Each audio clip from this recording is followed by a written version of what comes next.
Well, here we are, Star Trek Friday.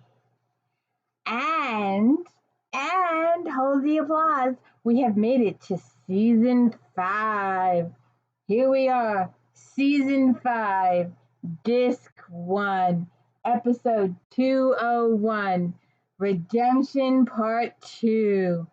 We watched Worf leave the Enterprise to go be Klingon. And I want to know how the man knows to be Klingon when he didn't live on Klingon his life. He lived on Earth. So most of his stuff, I'm assuming, comes from history and databanks and role playing and the holodeck and all that kind of stuff. But he seems to, immerse himself in Klingon ways and Klingon foods. How does he know? Just because he's supposed to feel this way or act this way or look this way. And I had a thought. Go with me here. I don't know how many of you have been through the 80s, but we're going to watch some of these scenes here in this episode. And I'm telling you, with the Klingons, with their big, huge Klingon uniform on, with the shoulder pads. And you remember in the 80s, it was all about the shoulder pads. And they're big, and they've got the shoes on, right? And the hair, right? Remember the 80s was all about him? Tell me they don't all look like Kiss. Did you think of that? Picture the Klingon in his big regalia. We'll show it later. All here, right? Shoulder pads, shoes, whole 9 yards. And then the hair. And tell me you doesn't remind you of Kiss. Alright, so they got the ridges and stuff, and they got more facial stuff going on here. Kiss wore makeup. But I'm telling you, with the hair, with the shoes, with the pads, I'm telling you, it looks like Kiss. But anyway, welcome to the D. Louise book series. I'm Christina, K-R-S-T-I-N-A. This is where we read books, talk about books. No special effects, no theme music, nothing special going on here. I could use some likes, some subscribes. I do not know what's going on with Star Trek lately. This used to be my saving grace. I do the book reviews every day. I am reading as fast as I most possibly can. And Star Trek would come in and no one was watching my book reviews, and Star Trek would come in and 100 people would watch Star Trek with me. Maybe you'd only watch 2 minutes because the analytics say you're only here for 50 seconds. Even that's a long time. But you would give me a little bit of an analytic wave, and I would wave the analytic wave, and I would ride it. And you know what's happened the past month? Nobody has watched my Star Trek videos. They have tanked 6 ways to Sunday, backwards, forwards, frontwards. No one. So if you're still here, thank you for being here. Most appreciative. If you can hit the like and subscribe, even better. And hey, look, I'm going to ask this one little favor though. If you're going to hit the subscribe, which I really want you to do, could you stay subscribed a little while? Because I've had this tendency. I'll get a bunch of people subscribing, let's say, maximum 5. I mean, there are other channels that get hundreds at a time. I get like 5. And then 6 or 7 of you unsubscribe, and I end up in the negative for the week. So if you could stay subscribed a little while, most appreciative. Or if you could get in on Flashback Mondays. I'm doing Romantic Times, and we've entered 2009, and we are moving along with all those books. And I'm telling you, that magazine is still prevalent today. Absolutely still prevalent. I'm going to do something about that. And we've got If Then that follows this episode. So please check that out around 3 o'clock today or whenever you watch. The If Then. If you like Julia Bridgerton books, maybe you like the Mallorys. If you like Patricia Cornwell, you might like Tess Garrison. If you like Lorna Barrett, you might like these books. And we are going to do some sci-fi too. I just need to find a few. I'm very upset with myself I had given away a whole bunch of books during COVID, and one of them was my Alan Dean Foster Spell Singer series, and I really want to talk about that, but I need to find the books again, and I'm very, very upset. I had first editions. What the hell was I thinking? And I want to know what the hell Worf was thinking. And I'm wondering, and it's just my own little philosophy here, just a little philosophy. This whole thing was bogus plan. It was an under the cover plan by Worf. All right, they don't play it that way. It doesn't come across as that way. But I think it went that way. I think the whole thing was planned. And you know who it was planned by? The writers. They did it. It was all their fault.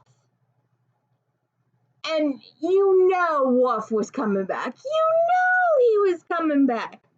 And they let you sweat it out over the summer.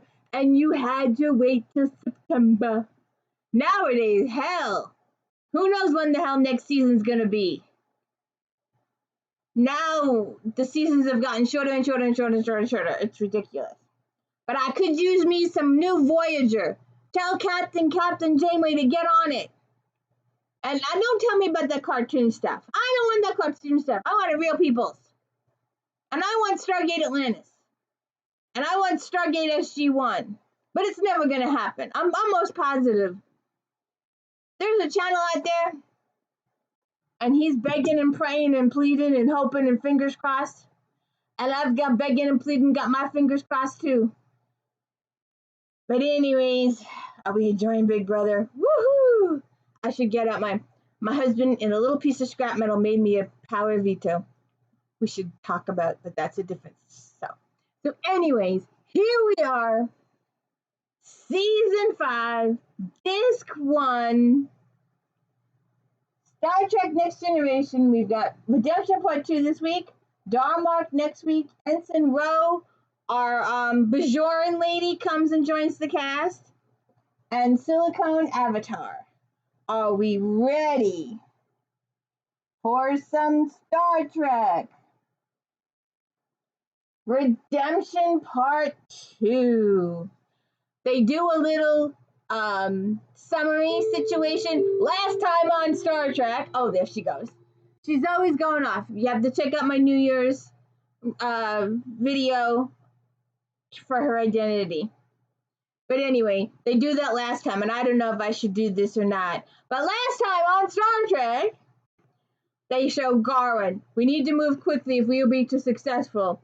Picard says, successful? He said, yeah, preventing a Klingon war. And then Worf wants to speak to him, and he wants to go off and be with the brother and do all this stuff. And there. Was that a really horrible coming attraction? And then there's a woman, and she says, he is human, and humans have a way of showing up when you least expect it. Shall we see? Shall we see this woman?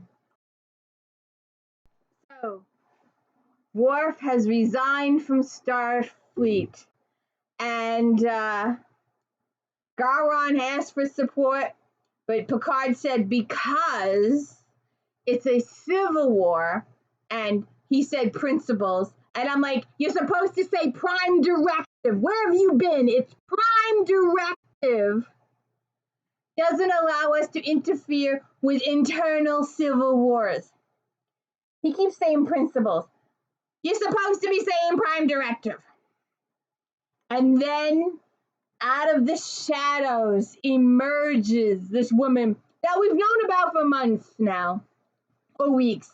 Because you've heard her voice and you know who her voice is, and there was probably tons of newspaper articles at the time. And she comes forward and she says, we should not discount Jean-Luc Picard yet. He is a human, and the humans have a way of showing up when you least expect them. Ta-da! Tasha, her kid.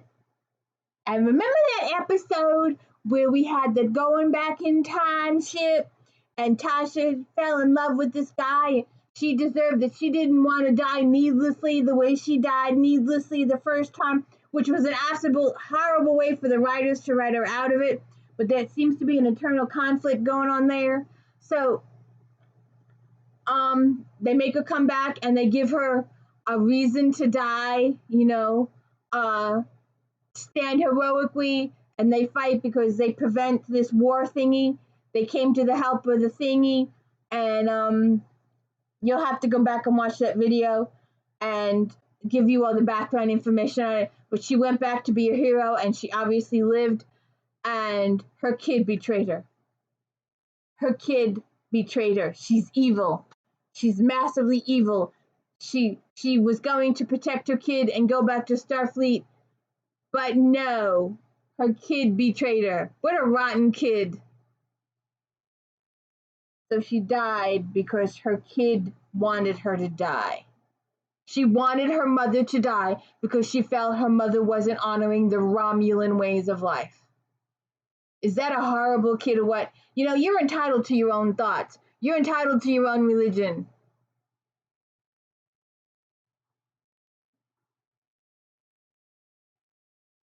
So anyways. So then we're on Kern's ship. And Kern is like, maintains course. Status of warp engines. Warp engine 50%. Kern says status of shields. Worf says aft shields buckling. Kern says transfer auxiliary power to shields. Worf said aft shields are gone. We cannot win. We must withdraw. Kern says keep your place. New course 307 Mark 275. But and guys like that's close to the sun. And the guy makes them go close to the sun. And they fly into the sun. And the guy's waiting and waiting. And it's supposed to be suspenseful. But you know it's only the beginning of the episode. Are they going to kill Worf off the first second of the episode? No, they're not going to kill Worf off in the first second of the episode. No, they're not going to do that. The guy's inching along the top of the sun. It's inching along the top of the sun.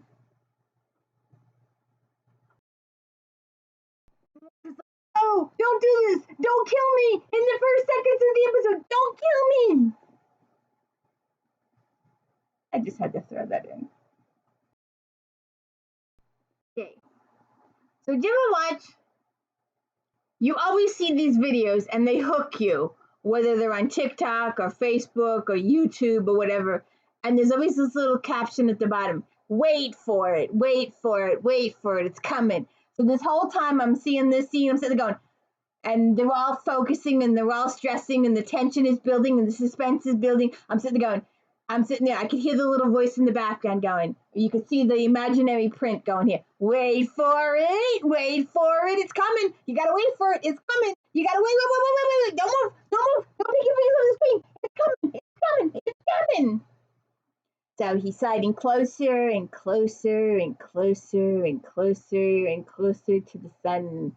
And at the last second, he goes zoom up like this, and he zooms off in warp, and the other two ships behind him blow up. Ta-da! He won!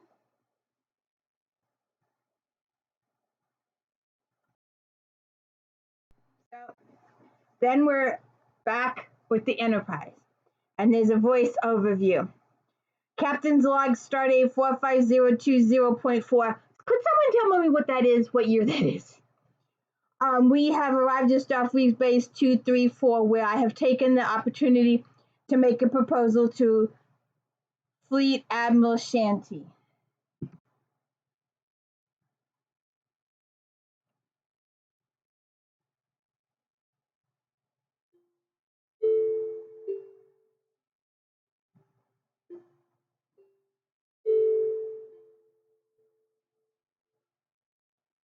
There we go.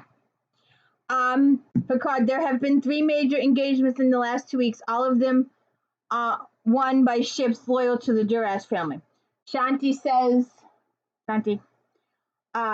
none of which is our concern, Jean-Luc. The Klingon Civil War is by definition an internal matter. No one mentions it, the Prime Directive. What the hell happened to the Prime Directive? Captain Janeway would be saying Prime Directive all over the place. Agreed. But if the Duras are being aided by the Romulans, it becomes very much our concern. The Romulans have been attempting to destroy the Klingon Federation alliance for the past 20 years. At the same time, the Duras has been secretly conspiring with the Romulans. Doesn't it strike you as odd that Duras are able to field such an overpowering force against Garam? that they outmatch him at almost every turn? Shanti says some would call it good leadership. Picard says, and some would say they'd had to be getting help. Well, duh! The Romulans are prepared to take enormous risks to gain any advantage over the Federation. Can we seriously believe that now, with the future of the Klingon Empire in the balance, they are content to stand by and watch? Smith Shanti says, what is you propose, Captain? We must stop the flow of supplies and equipment to the Duras from the Romulans. What I propose is that we send a fleet to the Romulan-Klingon border. We take no offensive action, but we shall be in position to expose any Romulan supplies that attempt to cross the border. Shanti says, a blockade. Exactly. But how would you overcome the Romulan cloaking device? Picard says, my chief engineer has developed a system that should nullify that advantage. Each ship will send out an active tachyon beam to the other blockading ships. Now, in theory, any cloaked vessel that attempts to pass between our ships must cross that beam and be detected. Shanti says, I'll have to clear this with the Federation Council. In the meantime, assemble your fleet, Captain. She leaves, and Riker goes, nicely done, Captain. I hope we know what we're doing. And Picard's like, yeah, me too. So then we have another voiceover view.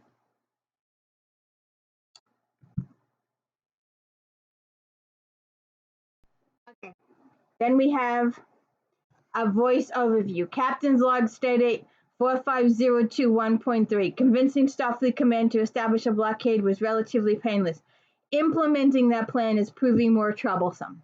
So they're in the ready room. Riker, Data, Geordi, Picard. Riker says Starfleet is stretched pretty thin across the quadrant. There are only about 12 ships within a day's travel. LaForge says the only other ships are either in space dock for repairs or still under construction. Most of them don't even have full crews yet. Riker says we could probably scare up 7, maybe 8 more ships. Picard says, Mr. LaForge, can you implement your tachyon detection grid with 20 ships? LaForge says it's possible, but the more ships, the bigger the net we can throw. Picard says, all right, I want to add Tiananmen, the Sutherland, and Hermes, whether the yard superintendent says they're ready or not. Mr. Data, will you select a group of experienced officers to augment the crews of those ships? Aye, sir. Picard says, I will want you to command the Excalibur. Her crew was assigned when she was put in for repairs, Geordi. You will be his first officer. He says that to Riker. And I want the fleet underway by 0900 tomorrow. Thank you. Riker and LaForge leave, and then Data has a question. A little question. So then Data comes to Captain, and I want to know, because it's a human thing. It's 100%, 100% a human thing. It's a human thing. Data's not human, but he goes that route anyway. You know, it's like I'm a girl, or I'm a different color, or it's one of those racial things. It's definitely a thing. I don't know what to call it. Minority, equal employment rights, that time of situation. It's got that whole thing rubbed in. And Data comes over and does a very, very human thing. He says, may I ask a question, sir, of a personal nature? Picard says, yes. I am confused. Why have I not been assigned to command a ship in the fleet, sir? Picard, well, I felt you would be needed here. Why do you ask? Data says, you have commented on the lack of senior officers available for this mission. I believe my 26 years of Starfleet service qualifies me for such a post. However, if you do not believe the time has arrived for an android to command a starship, perhaps I should address myself to improving my... And Picard stops him, and says, Commander, I believe the starship Sutherland will need a captain. I can think of no one better suited to the task than you. And Data says, thank you. And then we're back to Klingons again. And I think we're doing a stereotype here. I really are. We'll get to it in a second. So then we're in a bar. And, all right, they're a little bald. But they've got the hair. They've got the shoulder pads. You telling me you don't see Kiss in that room. And they got all this stuff. And they got this big, and they're fighting. That's a stereotypical thing. That's like a bias kind of thing. They're Klingons, therefore they must be violent and fighting and ruthless with each other. That's how Klingons have a good time, by beating each other. Apparently they are a very violent race, and we must promote their violence. And they hit each other and fight each other, and then they sit down and have a drink. I want to know what the F is up with that. So Kern says, you always did have fools working for you, Lord. Now you don't have as many. Larg says, you were lucky, Kern, but luck always runs out. Someday I will stand over your broken corpse and drink to the victory of Dorath. Ah, Worf, good, Worf works him. The piece of Backtag is Captain Larg. He commanded the squadron that tried to destroy us yesterday. Larg, the infamous Worf, son of Morg. What is that you're wearing? That is the uniform of a Klingon. Well, let's see if I can get that. I don't make any promises.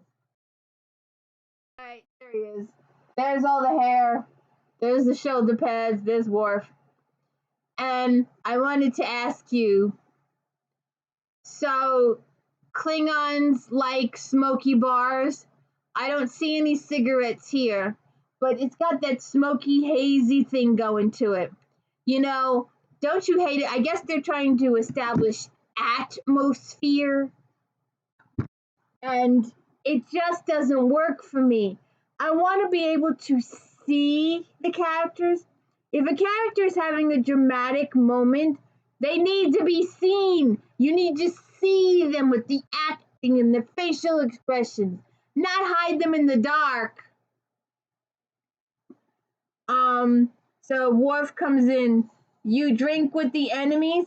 How many are Garwinsman, how many are Duras? Doesn't matter. When we meet in battle, we will fight to the death. But here we are all warriors, all Klingons. Worf says the repairs to the high tide are proceeding, the port stabilizers, blah, blah, blah, blah, blah. And Kern's like, shut up. I don't want to hear about that stuff. You're not in Starfleet anymore. But you and I are warriors fighting in a great war. Think of it. You and I fight battles with that others can only dream of. The time for glory is here. It's not a time to worry about stabilizers. It's time to celebrate, for tomorrow we may die. Come, let us, the sons of Morg, live this night as if it were our last. And he joins his brother in camaraderie. And then we have the two sisters. Worf is not like his brother. No, he tries to be, but he's still unsure of himself. Bazor says perhaps he needs something to help restore his confidence. Lucifer says, I think he'll find our offer appealing. Vader says, make sure he does. I was like, okay. So then we're on the deck of the Sutherland on the bridge. And the guy is Hobson. And he's talking to other people on the deck. And then Data enters, and Data says, I'm Lieutenant Commander Data. And he says he's Lieutenant Commander Christopher Hobson. And Data says, by order of Starfleet, I hereby take command of this vessel. Please note the time and date in the ship's log. Hobson says, excuse me, sir, I'd like to request a transfer. Data says, may I ask why? Hobson says, I don't believe I'd be a good first officer for you. Data says, your service record to date suggests that you perform that function adequately. No, that's not what I mean. I don't think that I should be a good officer for you. And how many times? Now, I totally, absolutely, 100% believe that you are born neutral. You are born 100% neutral. And then depending on your environment and your parents and your friends and family, your environment It shapes how you think.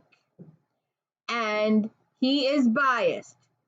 Data could have been black or Hispanic or Asian or Klingon or Romulan or oh, what's that other one that lady's gonna be? Oh, Bajoran. But Data is a machine and he's only one of his kind. And the guy's never dealt with Data before, never seen him before, doesn't even get to know him. Like, you can't, just because a person walks into a room, you can't judge a book by its cover. You got to get to know the inside. However, if they were raised in a biased society or a family, then they might be definitely biased. But if they were raised in a neutral society or an environment that never dealt with racism or any other kind of conflict like that, they'll come across neutral. They won't care what color you are. They're just going to be friends with you. So he says and explains, frankly, sir, I don't believe in your ability to command the ship. You're a fellow officer, and I respect that. But no one could suggest that a Klingon would make a good ship's counselor or that a brilliant would be an engineer. They're just not suited for those positions. By the same token, I don't think an android is a good choice to be captain. Yet it says, I understand your concerns, request denied. Bing! So Seymour O'Brien, he's taken over Worf's position at Ops or whatever it's called, our tactical. The Endeavour has cleared the dock, Captain. All ships standing by. Picard says, good. Course 118 Mark 357. Full impulse power. Signal the fleet to get underway. We'll enter warp once we're clear of the system. Aye, sir. Picard says, engage! I do that horribly, don't I? Engage!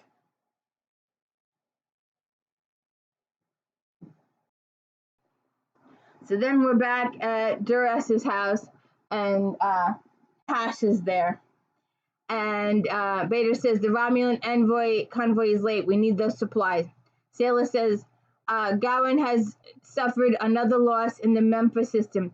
His forces will not threaten you in that region for some time. Beta says, if Gowan, Sailor says, the convoy will arrive in due course. Lasha says, the Federation fleet has left Starbase 234. They've set course for Klingon territory. How many? Lucy says 20. She says, who's commanding? The other says, Picard. And she says, what does it mean? Is the Federation going to enter the war? Should we attack them before they get there? And Celia says, silence or send him away. Movar, I want you to return to Romulus immediately. Have all ships rendezvous at these coordinates in 2 days. He says, yes, Commander, and leaves. And it's just, I've got this saying, it's when I don't know what to say or I want you to fill in the words, it's just whatever you want it to be. It's just.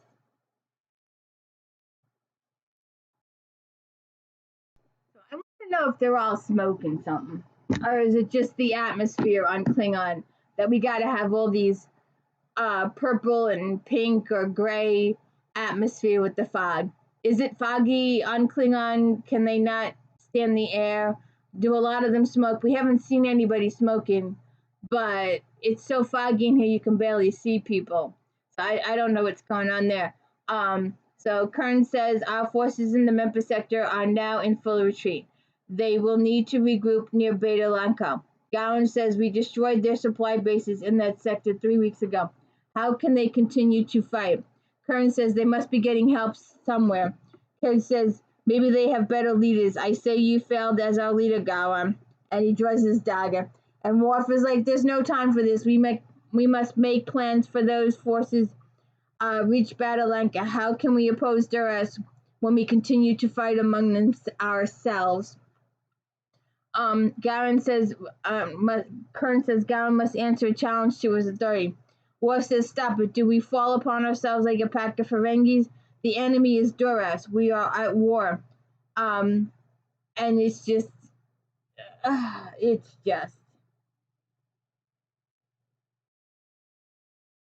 let me see O'Brien and Picard again. O'Brien says, we're crossing into Klingon territory. Picard says, signal the fleet to maintain your alert until further notice. He says, aye, sir. Picard says, begin a long-range scans of the Romulan border. O'Brien says, no uncloaked ships within sensor range. A few subspace anomalies, but nothing firm. Those anomalies could be cloaked ships. O'Brien says, could be, sir. Picard says, open a channel to the Excalibur. Riker says, Excalibur here. Picard says, deploy the fleet. Deploy the fleet, Will. It's time to spread our net. He says, yes, sir.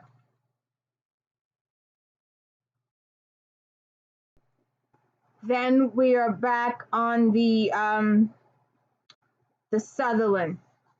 Hobson says, we've arrived at the designated coordinates, Captain. Data says, all stop. Notify the flagships that we have assumed station. Hobson says, starboard power coupling has overloaded. We've got a radiation leak on decks 10 through 12. Data says, why are the backups not functioning? Hobson says, there wasn't time to test all the backups before we left the yard. Terry, I want you down in engineering working on a new coupling. Data says, you have taken the phaser and torpedo controls offline. Hobson says, Keith, you and I will start bringing the radiation. Data says, Mr. Hobson, it is inappropriate for you to determine a course of action without consulting the commanding officer. Hobson says, I was trying to safeguard the lives of the people on those decks, but you're right. Relay those orders, everyone. Phasers and torpedoes are back online. What should we do, sir? And then Data just repeats what he said. And I'm like, what is this pettiness? I thought Data was above this pettiness stuff. He's acting like a human. It really is. I don't know what the purpose of this was, but it was really petty. I mean, it was petty of the guy, too. I don't know if the guy was the original commanding officer, shouldn't they have let him stay as commanding officer? Although he wouldn't have seen the stuff Data did, so maybe there was a point to that.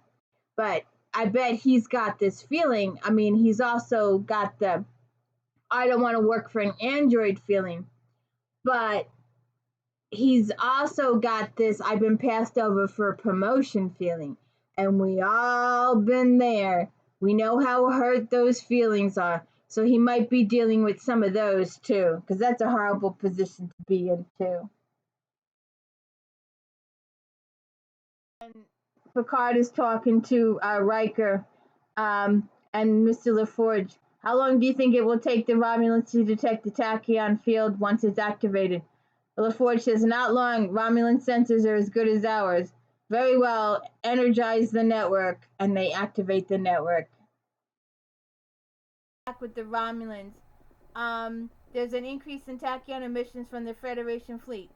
Selma says they're using the beams as a detection field. Mover says if we try to cross it, they'll see us even if we're cloaked. Selma says issue orders to begin work on a way to penetrate this field. In the meantime, we'll have to convince Captain Picard he should leave. So we come back and O'Brien says, I'm picking up something directly ahead. Romulan ship decloaking.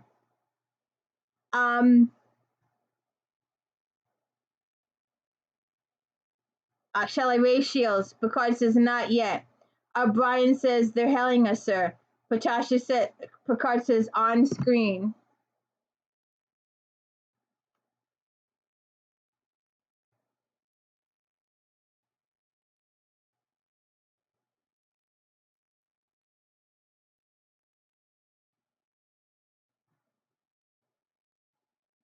Now, remember that episode from I think it was last season. It wasn't might have been season 3. Maybe it was the part 1 and part 2, yesterday's Enterprise. Because, Tasha Yar originally died in that tar pit. There she goes again. She goes off more than anything. She doesn't tell time. Bing. No bings. Cool beans. So, remember, Tasha Yar died in that tar pit a couple of years ago. And they wanted to bring Tasha back, Denise Crosby back, but they didn't know how. And they came up with the story idea that they did it because of a wormhole that they went through. They got sent back in time and they met up with the Enterprise C. And they learned that Tasha had died needlessly a while back. And if this thing that the Enterprise C doesn't do, they're going to end up in war for 20 years. And if the Enterprise C goes back and finishes what they were doing and they die heroically, then there is no war. So Tasha decides that because if they fix this time thing, she doesn't exist in the new time, then she's going to go back in the old time and maybe have a romance with this guy. But unknowns to us, when the time is fixed, Picard and them don't remember anything that happened during that time, but Tasha does. The other ones do, but they don't. And Tasha, apparently, according to her, and we'll get the full story. Maybe I shouldn't spill it now, but she says she wants to meet. She said the woman you knew as Tasha was her mother, and deploying an invasion fleet along our border, it was a clear act of aggression, Captain. It was not tolerated. You have 24 hours to recall your ships and return peaceably to Federation. And then we have a talk. So then Picard meets with the officers and, so, Counselor, do you believe her? And she says, I'm not saying we should accept her claim at face value, but I sense no deception from her. She really believes she is the daughter of Tasha Yar. Crusher says, regardless of what she believes, she can't be her daughter. I reviewed all of Tasha's medical records. There was no indication that she was ever pregnant. Besides, Tasha was a child when this woman was born. Celia says, could have been cloned. Crusher says, or had her appearance surgically altered. But why? What possible advantage could there be to the Romulans? As this now stands, I don't think this will have any impact on our strategy. We'll continue the blockade, leave the next move to them. And then we get the light bulb moment. And Wiki comes in, or Guinan comes in with the light bulb moment. News travels fast. I heard that Tasha Yar's daughter is aboard the Romulan ship. Picard says, I think the Romulans are just hoping to create a distraction. They want to keep us off balance. Guinan says, how much do you know about what happened to the last ship called Enterprise? Enterprise C, she was lost at the Battle of Naranda 3, defending a Klingon outpost from the Romulans. That's the big battle that I was talking about previously. That's why Tasha wanted to matter, because instead of dying in the tar pits, she was going to defend this outpost and thereby avoid a war. In the first time, there was no defending and there was a war, and they were actually defending the peoples. So she says, and survivors, there were stories of prisoners taken back to Romulus, but those were only rumors. No, there were survivors, and Tasha was one of them. Picard says, Guinan, that was 23 years ago. Tasha was only a child. I know that, but I also know that she was aboard that ship and she was not a child, and I think you sent her there. How can that be? I don't know. I just know that you did. Tasha died a year before you came on the Enterprise. You never met her. I know that. I have a vague intuition. If you have only a vague intuition, you can't just dismiss this. If I'm right, you're responsible for this whole situation. Picard, I think it's time I met Commander Celia. So then we're back at the Klingon bar, in the foggy Klingon bar, with the men with the hair and the shoulder pads, and they're still fighting, because apparently that's all Klingons do, and I think that was a stereotypical thing. They shouldn't have made them all keep fighting like this. And then Worf gets kidnapped during this scene. Okay, so then he invites Celia over, and she says, he says, please sit down, and she's like, no, I'm just gonna stand here. I'm just gonna be, me. I'm afraid you've misinterpreted our presence here. I want to reassure you that we have no hostile intention.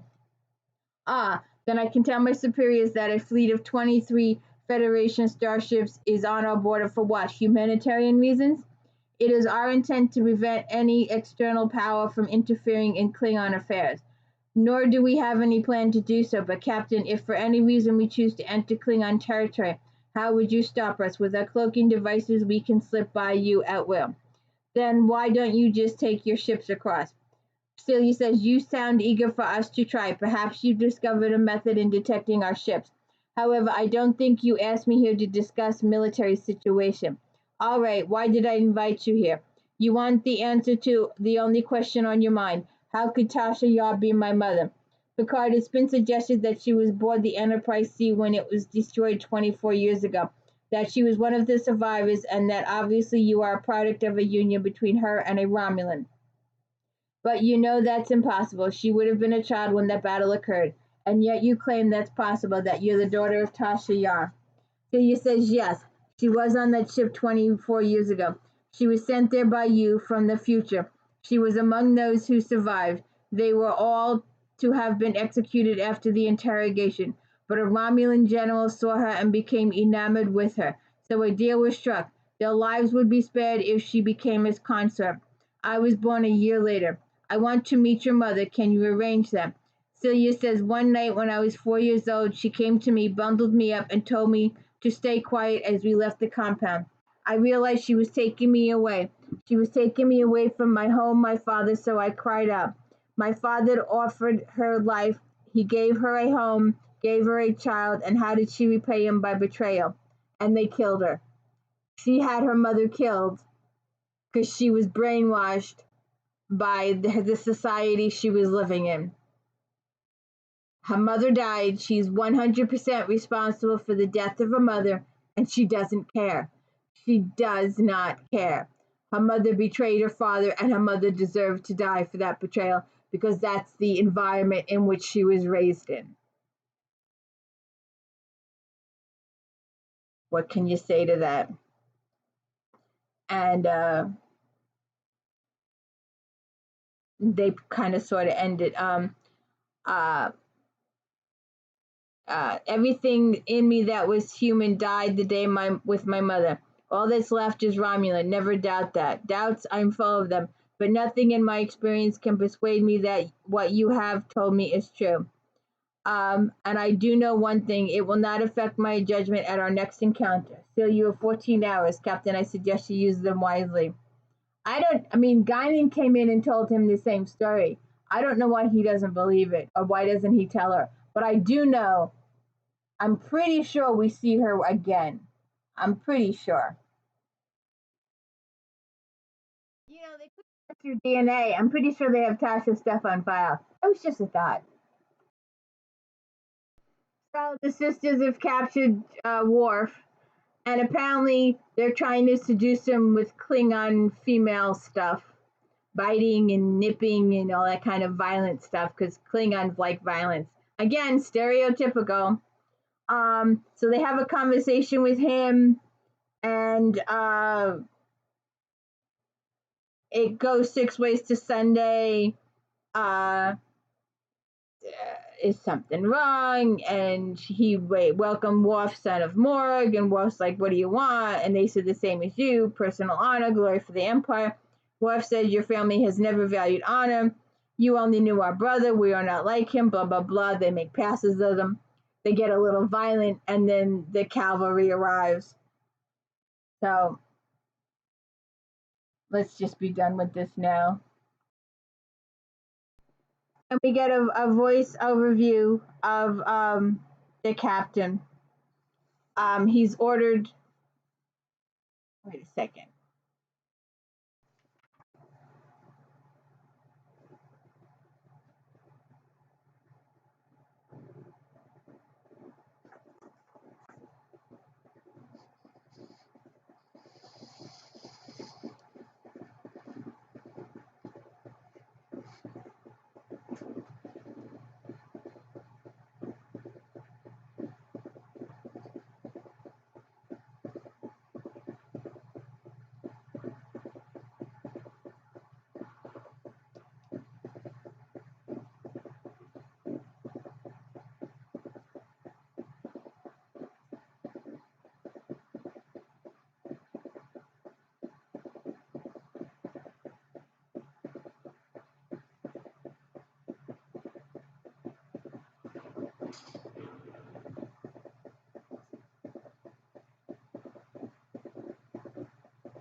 Captain's personal log, stardate 45025.4.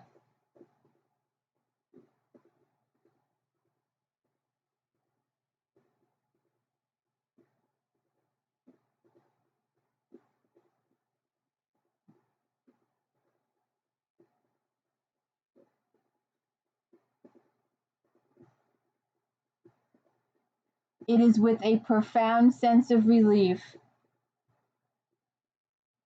It is with a profound sense of relief that I have ordered the fleet back to Federation territory. Following the Romulan withdrawal and the news of Garwan's victory, we have arrived at the Klingon homeworld, where I present the High Council with a full report on our encounter with the Romulans.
Alright, I seem to have had a malfunction. I don't know if anybody is still here to watch that malfunction, but I was unaware of the malfunction. So we get to this point where Celia says to him, "It's been 13 hours. We'll be forced to withdraw from the border or fight the Romulan fleet. Neither alternative is acceptable. We must expose their involvement before the deadline." Gowron says, What do you propose? If you launch a full-scale attack now, then Duras' fleet will call for supplies. Lursa and Beta will call for help. The Romulans will try to block the blockade and will be ready for them." Gowron says, "And once the Romulan connection has been exposed, support will fall away from Bursa and Edra." "Very well, I'll make preparations. One more thing, Picard. Worf has been captured by Duras. I hope he dies well."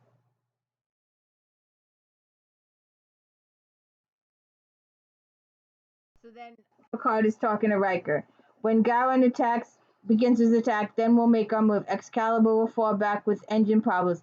You'll take the Aggie and the Hornet to this position, which will open a small gap in our detection net." Riker says, "And if the Romulans are already aware of the Tachyon field, they should run the blockade at that point." "Exactly. When they try to bring their ships through, the Enterprise and the Tiananmen will swing around, close the gap, and catch them in the act." "Very nice. I'd better get back. Good luck, Will." And he says, "Good work, Captain."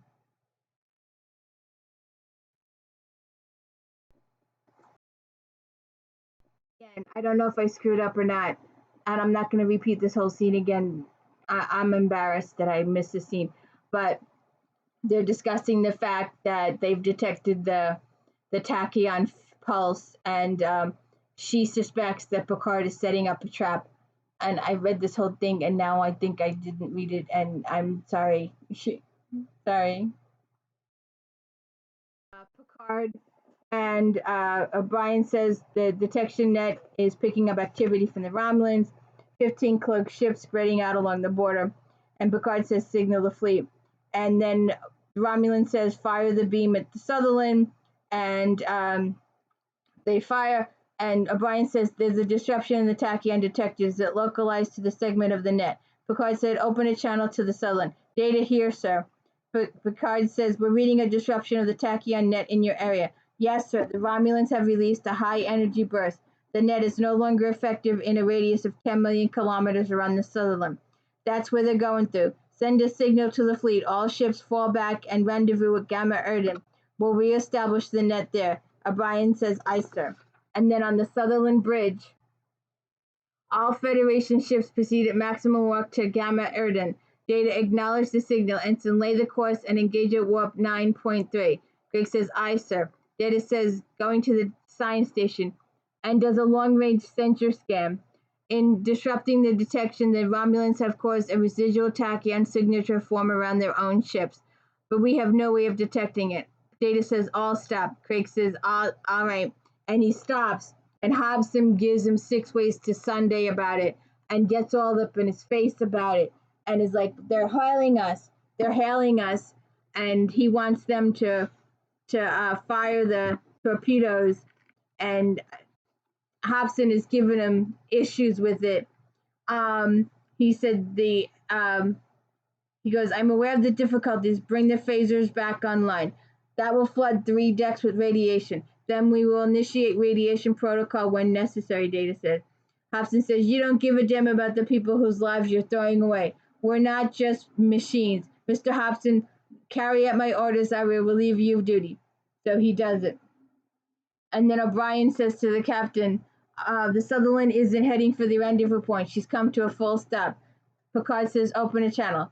And then we have this big thing going on between Hobson and Data again. The Enterprise wants to know the reason we've stopped. Data says, display sensor schematic, display sensor suite, maximum range. Are you going to answer the Enterprise? Data says, overlay display the tachyon emissions, highlight any tachyon signatures which show subspace inertial displacement. Concentrate a sweep in that area. And they do it, and they show up on the screen, and you can see the things.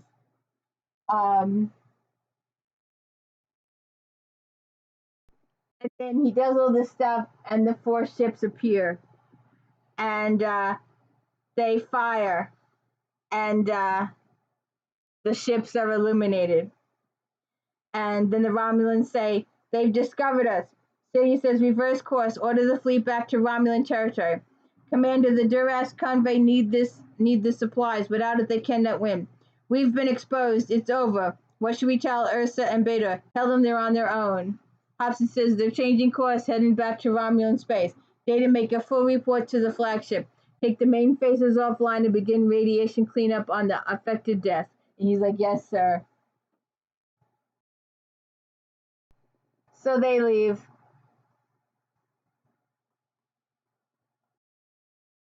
Girls have been told they have been defeated. Girls run, and they take the kid. Then we have Picard doing an overview. Captain's personal log, stardate 45025.4. It is with a profound sense of relief that I have ordered the fleet back to Federation territory following the Romulan withdrawal and the news of Gowron's victory. We have arrived at the Klingon homeworld, where I will present the High Council with a full report on the encounter with the Romulans. And then Data comes in.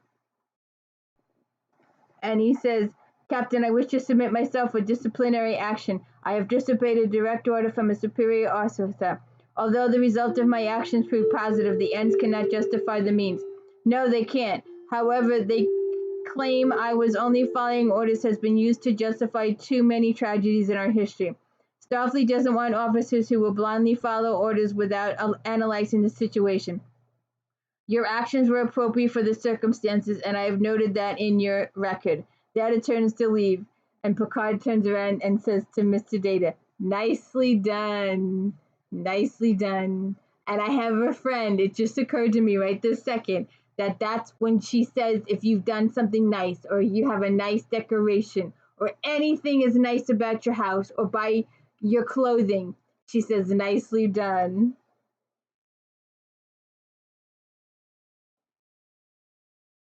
Okay, then we're back to the homeworld again.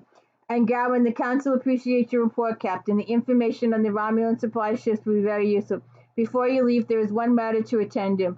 And Worf and Kern enter. And then because the kid is a descendant of Duras, and because they tried to kill Worf, and because they tried to dishonor his family, the guy gives him the knife, and he's supposed to kill the kid.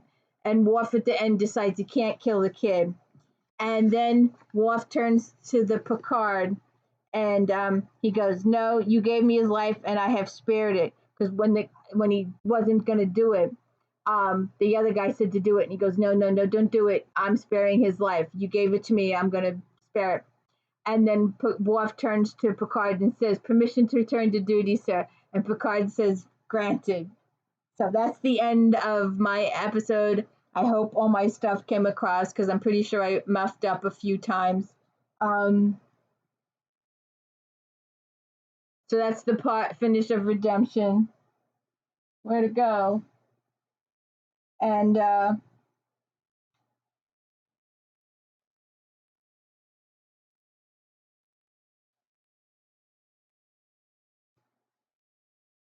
so that was part two, episode 201, Redemption.